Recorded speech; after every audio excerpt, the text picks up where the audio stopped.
अस्सलाम वालेकुम। एक छोटा सा वाक़या आपके साथ शेयर करना था। ये उन दिनों की बात है जब मैं 2009 में हाउस जॉब कर रही थी, जो कि हर डॉक्टर को जो नया नया ग्रेजुएट होता है उसके बाद उसे हाउस जॉब करनी पड़ती है। तो मैं जो बच्चों का डिपार्टमेंट होता है पीड्स, वहाँ पे हाउस जॉब कर रही थी। वहाँ पे एक बच्चा हमारे पास लाया गया, उसके पेरेंट्स लेके आए थे, जो कि काफ़ी सीरियस था और सांस उसको सही नहीं आ रहा था कि जिस्म में जरासीम वगैरह फैल चुके थे। बच्चे को पहले तो हमने नहलाया, क्योंकि वो इतना गंदा किया हुआ था, उसके घर वालों ने उसको इतना गंदा रखा हुआ था कि उसको प्रॉपरली हैंडल नहीं किया जा रहा था। नहलाने धुलाने के बाद हमने उसकी मेडिसिन स्टार्ट की और हमने उसके घर वालों को बताया कि इसको इंक्यूबेटर में, वो जो एक ग्लास का एक इंक्यूबेटर होता है, इसमें इसको रखना पड़ेगा। उसके घर वालों ने इंक्यूबेटर की तरफ गौर से देखा और उन्होंने कहा कि ये तो शीशे का डब्बा है, इसमें तो हमारे बच्चे का सांस बंद हो जाएगा, तो इसमें तो हमने नहीं आपको रखने देना। अब हमने उनको बहुत समझाया कि देखें, इसके अंदर ऑक्सीजन हम उसको बच्चे को लगा सकते हैं, वैसे भी इसमें ऑक्सीजन चल रही होती है, एयर अंदर जा रही होती है, तो ऐसी परेशानी वाली बात नहीं है। वो नहीं माने। हमने बाकी बच्चे भी उनको दिखाए जो इंक्यूबेटर्स में थे। हमने कहा देखें, ये बच्चे भी इंक्यूबेटर में हैं और इनके सांस चल रहे हैं, इनके वालिदैन भी पास मतलब बाहर ही हैं, अगर ऐसा कोई मसला होता तो वो क्यों इसमें रखने देते। बहरहाल वो लोग नहीं माने। उन्होंने कहा कि नहीं जी, शीशे के डब्बे के अंदर बच्चे को सांस नहीं जाएगा, वो मर जाएगा। हमने बहुत कोशिश की क्योंकि बच्चा सीरियस था, लेकिन वो नहीं माने और वो बच्चे को लेके चले गए। अब इस वाक़े के बाद हम परेशान भी रहे, हम सोचते भी रहे उस बच्चे का क्या बना होगा, लेकिन बहरहाल इसमें जब पेरेंट्स ना माने तो आप कुछ नहीं कर सकते। इससे मुझे ये बात एक याद आई कि हमारी जो असल में कौम है ना, जब आपको किसी बात का नहीं पता होता ना, यूजुअली आम तौर पे नॉर्मली ये होता है कि आपके अंदर या तो क्यूरियोसिटी जन्म लेती है कि एक तजस्सुस होता है कि क्या इस चीज में क्या साइंस होगी, क्या हिकमत होगी, इसके बारे में मैं पता करूं।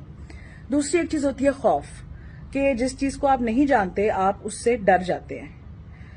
एक और स्पेशल कीड़ा होता है जो हमारी कौम में पाया जाता है, वो ये है कि जिस चीज के बारे में उनको नहीं पता उसके एक्सपर्ट बनने का जुनून। कि जैसे आपने देखा होगा कुछ अर्से पहले एक बड़ा ट्रेजिक वाकया हुआ कि एक हमारा ये PIA का जो जहाज था, कुछ दिन पहले की बात है, वो गिर गया और क्रैश हो गया। बहुत सारे लोगों की उसमें डेथ हुई। तो वो लोग जिन्होंने कभी नजदीक से जहाज देखा भी नहीं हुआ ना, सिर्फ दूर से कहीं आसमान में उड़ता देखा है, वो भी कहना शुरू हो गया कि ए ना ए मुंह भरने डिग्या है या पिठ भरने डिग्या है, मैनू लग रहा है कि ए ना पायलट दी गलती है। दूसरा उसका सियाना भाई कहता है कि वो नहीं नहीं, मैनू लगता है जेडे लोकी दसदे ने ना इन्होंने फोन ते कि इंज इंज उड़ाओ, उन्होंने पहले इंज जहाज गया, उन्होंने क्या थले वाल लैके जाए, थले वाल लैके गया, फिर उन्होंने क्या उत्ते वाल लैके जाते, ए उत्ते थले कर दिया किधरे। मतलब इस तरह की अजीबो गरीब बातें। ऐसे पूरी कौम एविएशन एक्सपर्ट बन गई है कि सबको पता है कि जहाज कैसे उड़ाते हैं और किसकी गलती है। इसी तरह जिन लोगों को अलिफ बे भी नहीं पता होती मेडिसिन की, वो मेडिसिन के एक्सपर्ट बन जाते हैं। लोगों को, जैसे कि आजकल आपने बहुत सुना होगा कि बताया जा रहा है कि जो मरीज कोरोना के जाते हैं वार्ड्स में, उनको जहर के टीके लगाए जाते हैं। डॉक्टर उनको जहर के टीके लगा के मार देते हैं, फिर उनके जिस्म से अज़ा निकाल लेते हैं और उनकी लाशें पता नहीं कितने कितने डॉलर्स में फरोख्त हो रही हैं। तो इस तरह की अफवाहें, ऐसे एक्सपर्ट जिन्हें बनने का जुनून होता है, वो ये बातें बनाते हैं, पहले अपने दिमाग से सोचते हैं कि जी ऐसा होगा, फिर उसके अराउंड एक पूरी की पूरी जो है ना, वो एक पुरस्कार कहानी तरतीब दी जाती है, फिर वो लोगों में ऐसे फैलानी शुरू कर दी जाती है जैसे अपनी आंखों से ये सब होता हुआ देखा है। ऐसे तमाम लोगों के लिए मेरे पास एक सजेशन है कि आप लोगों को अगर लगता है कि कोरोना या कोविड-19 जो है ये कोई मसला नहीं है, ये सब एक झूठी साजिश है और ये मरीजों के साथ ये कुछ हो रहा है, तो आप, क्योंकि हम एज हेल्थ प्रोफेशनल्स, हम जो डॉक्टर्स हैं, हम बहुत थके हुए हैं। अभी भी मैं कोरोना से ड्यूटी करके आ रही हूँ, ये मेरे मुंह पे मास्क के निशान है और दुख रहा है, मुंह हाथ नहीं लगाया जा रहा। तो हम लोग तो क्योंकि मरीजों को एडमिट कर करके और उनका इलाज कर करके बहुत थक गए हैं और हमारे ऊपर बहुत वर्कलोड है और हमारे पैरामेडिक्स पे भी। तो आप काइंडली वॉलंटियर करें, आप लोग हमारे वार्ड्स में आएं। जो पेशेंट्स की आलाइशें उठाई जाती हैं, उन्हें खाना खिलाना होता है, उन्हें नहलाना धुलाना होता है, उनकी बेड शीटें चेंज करनी है, इस तरह के छोटे मोटे काम आप आएं और हमारी मदद करें, ताकि जो हमारा असिस्टेंट अमला है उसको भी थोड़ी हेल्प मिले, उन्हें भी रिलीफ मिले, जो कि रोज पॉजिटिव हो रहे हैं, जिनके घर वाले रोज मर रहे हैं बेचारों के, काम करने वालों के, डॉक्टरों के, पैरामेडिक्स के, उनको भी थोड़ी रिलीफ मिलेगी। और आपके अंदर जो दो मुंह वाला कीड़ा है जो आपको ऐसी बातें बनाने, फैलाने और मानने पे उकसाता है, वो उसको भी थोड़ी तशफ़ी उसकी होगी कि वो आएगा, आप आके देखेंगे कि वाकई क्या जहर के टीके लग रहे हैं या नहीं लग रहे, या ऐसा कुछ हो रहा है या नहीं। अपनी आंखों से देखें ना, जाके देखें, उन वार्डों में काम करें, اور پی پیز بھی پھر نہ پہنے, کوئی پروٹیکٹیو چیز نہ پہنے. حالانکہ ہم آپ کو ایسے وارڈ میں جانے نہیں دیں گے, ہم آپ کو ضرور پی پی دیں گے, کیونکہ ہم تو یہ مانتے ہیں کہ یہ ایک بہت بڑی حقیقت ہے, ہم اپنی آنکھوں کے سامنے دیکھ رہے ہیں.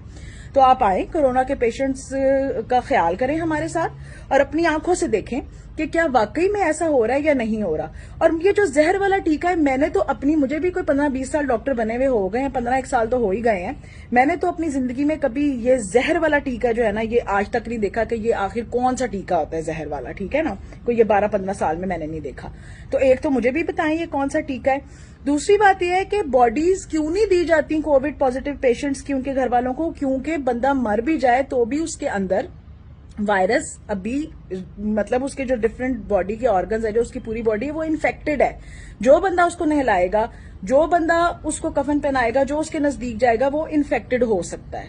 اس لیے ہم یہ کہتے ہیں کہ جی باڈیز کو آپ نے ہاتھ نہیں لگانا, ان کو ہم خود تابوت میں ڈال کے آپ جو ہے نا ان کو دفنا دیتے ہیں آپ کے سامنے. اگر آپ کو واقعی میں لگتا ہے کہ نہیں جی ایسا نہیں ہے, آپ آئیں, آپ والنٹیئر کریں, آپ آ کے ان کی ڈیڈ باڈیز کو دیکھیں, ان کو اچھی طرح, مطلب آپ پرمیشن لیں آ کے ہماری ایڈمن سے, اور یہ سب کچھ دیکھیں نا کہ واقعی میں ایسا ہو رہا ہے. آپ آئیں کورونا کے وارڈ میں, تو جس بندے کو اتنا شک و شبہ ہے وہ کورونا کے وارڈ میں آئے, 1-on-1 پیشنٹس کے ساتھ بیٹھے اور دیکھے کہ کیا ہو رہا ہے. اور اگر آپ کے اندر اتنا پیچا نہیں ہے, اگر آپ کے اندر اتنی ہمت نہیں ہے کہ جس چیز کو آپ لوگوں کو کہہ رہے ہیں کہ یہ افسانہ ہے اور یہ جھوٹ ہے, اس کو آپ خود ایسے فیس کر سکیں, تو کائنڈلی یہ بغیرتی بند کریں. لوگوں کو جھوٹی افواہیں, جھوٹی باتیں بتانا بند کریں. کیونکہ ہوتا یہ ہے کہ جو پیشنٹ ہمارے پاس آتا ہے سیریس بھی ہوتا ہے, اس کو سانس نہیں آ رہا ہوتا, ہم اسے کہتے ہیں پیشنٹ کو ایڈمٹ کرا لیں, اس کے گھر والے کہتے ہیں جی نہیں, ہم نے سنا ہے آپ لوگ زہر کے ٹیکے لگا رہے ہیں, ہم اس کو گھر لے کے جا رہے ہیں. سسپیکٹڈ کیس ہوتا ہے, ہمیں پکا نہیں پتا ہوتا اسے کورونا ہے یا نہیں ہے, ہم کہتے ہیں جی آپ انہیں ایڈمٹ کرائیں, ہم ان کا ٹیسٹ بھی کراتے ہیں, ہم دیکھ بھی لیں گے کہ ان کی طبیعت زیادہ خراب نہ ہو. وہ کہتے ہیں نہیں, ہم نے داخل نہیں کرانا, کیونکہ وہ اتنے ڈرے ہوتے ہیں ان افواہوں سے. وہ بندہ گھر واپس لے جاتے ہیں, گھر جا کے اس کی حالت خراب ہوتی رہتی ہے, اس حد تک کہ اس کا سانس چلنا بالکل بند ہو جاتا ہے, وہ آخری دموں پہ آ جاتا ہے. ایسی حالت میں پھر وہ مریض کو ہمارے پاس لے کے آتے ہیں, اور ظاہری بات ہے جب آپ نے اس کا کوئی علاج نہیں کرایا بیچ میں, آپ نے اس کو گھر میں رکھا ہے جب تک کہ اس کی سانس بالکل, اس کو سانس بند نہیں اس کی ہو گئی, آپ گھر میں اس خوف سے بیٹھے رہے ہیں کہ اسپتال میں اس کو زہر کا ٹیکہ لگ جائے گا. پھر جب وہ ایسے پیشنٹ کو ہاسپٹل لے کے آتے ہیں تو کچھ پیشنٹس تو ریسیوڈ ہی ڈیڈ ہوتے ہیں, یعنی کہ وہ مرے ہوئے ہی ہمارے پاس آتے ہیں. کچھ پیشنٹ اتنی سیریس کنڈیشن میں آتے ہیں کہ اس وقت ہم جو مرضی علاج جو کچھ کر لیں اس کا کوئی اثر نہیں ہوتا. وہ پیشنٹ اسپتال آ کے جب 7 ہی گھنٹے ایک میں ایکسپائر ہو جاتا ہے, تو پھر کہا جاتا ہے کہ دیکھا, ہم نے آپ کو کہا تھا آپ اسپتال لے کے جائیں گے تو آپ کا مریض مر جائے گا, انہوں نے زہر کا ٹیکہ لگا لیا. یہ نہیں بتاتے کہ ہم نے پیشنٹ کو گھر میں رکھا ہے, اور جب وہ مرنے کے نزدیک ہو گیا تو ہم اسے اسپتال لے کے آئے ہیں. ایسے پیشنٹ کی موت کی ذمہ داری صرف اور صرف ان لوگوں پہ عائد ہوتی ہے جنہوں نے یہ افواہیں پھیلائی ہیں, اس مریض کا بر وقت علاج نہیں ہونے دیا. تو کائنڈلی آپ لوگوں کی جانوں سے کھیلنا بند کریں. اگر آپ کو اتنا ہی کیڑا ہے, آپ اسپتالوں کے اندر آئیں, کورونا کے وارڈ کے اندر آئیں, وہاں آ کے دیکھیں, وہاں آ کے کام کریں, ورنہ یہ بکواس بند کر دیں. ہم بہت ٹینشن میں ہیں, بہت سٹریس میں ہیں. ایک تو اپنے سامنے اپنے مریضوں کو مرتا ہوا دیکھنا, ایسے ہی جیسے آپ کے گھر کا کوئی بندہ مر رہا ہو, ایک وہ ڈپریشن. پھر اپنے کولیگز کو اپنے سامنے انفیکٹ ہوتا ہوا مزریبل حالت میں دیکھنا, خود انفیکٹ ہونا, اپنی فیملی والوں کے لیے پریشان ہونا کہ کہیں آپ ان تک انفیکشن نہ لے جائیں. ہم بہت آلریڈی بہت سٹریسفل چیزوں سے گزر رہے ہیں. آپ کائنڈلی میں ہاتھ جوڑ کے آپ سے ریکویسٹ کر رہی ہوں کہ اس طرح کی افواہیں پھیلانا بند کریں, لوگوں کی زندگیوں سے کھیلنا بند کریں, خدا کے لیے. اللہ آپ کا حامی و ناصر ہو.